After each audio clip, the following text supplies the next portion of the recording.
Hi, this is Tom Kalagher with Fairhope Mortgage, and I'd like to teach you how to compare two offers from two different loan officers and compare why the APR is different from the rate and what costs to look out for.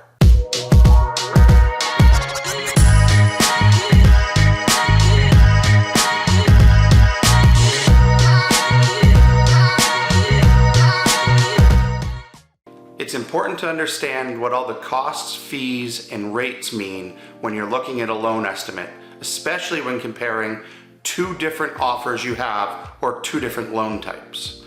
So the first thing you want to do is you want to look at the total cost to close the loan. That's going to be the most important. Be sure to compare those two. The next is you're going to look at what the actual rate is. So that's going to be the interest rate listed on page 1 of the loan estimate. You can compare the two, but they don't tell the whole story. The reason they don't tell the whole story is you also have to look at the APR, or the annual percentage rate. That takes into account all your closing costs, and most importantly, it takes into account the points that you're paying to get that rate. So let's talk for a second about what are points. Points are like prepaying interest at closing to get a lower interest rate or a lower monthly payment across your entire loan for the next 30 years. Sometimes this makes a lot of sense. If you're going to be in this house for 20, 30 years and you already have a pretty low interest rate, you want to reduce it as much as possible to pay as little interest as possible during that time period, you can prepay some of that interest, buy points, and get a lower interest rate. Oftentimes you're going to see a payback period of 3 to 7 years before you start saving money, meaning you're going to pay a chunk of money up front, and then every month your payment is going to be a little bit lower on that until we finally recover everything you spent on the points, and then you're saving beyond that. So if you're not going to be in that house for 3 to 7 years, it probably makes sense to pay as few points as possible. If you think you're going to be in it longer than that, then it starts making sense to pay points to get a lower interest rate.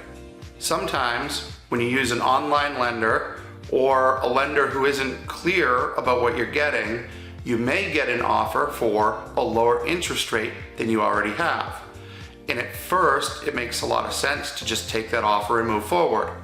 However, you have to check what they're charging for points. If you don't go and compare the APR to see what the points charge is, you may actually be getting less of a loan for more money than if you had just stuck with the original offer with fewer points. Again, it matters how long you're going to be in the house for if that makes sense or not. You want to make sure you work with a lender who's very clear about what you're getting, very clear about what the costs are, and the advantages and disadvantages of buying those points.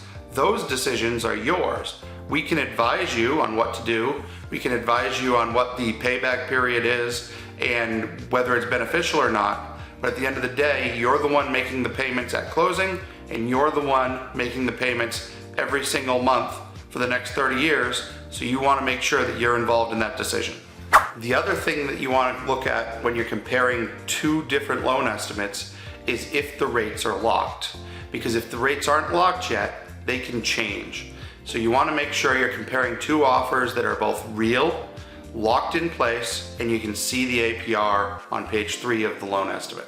Paying attention to these things during the loan process, make sure that you're getting the best loan for your situation, and make sure to lean on your loan officer to explain anything that you don't understand.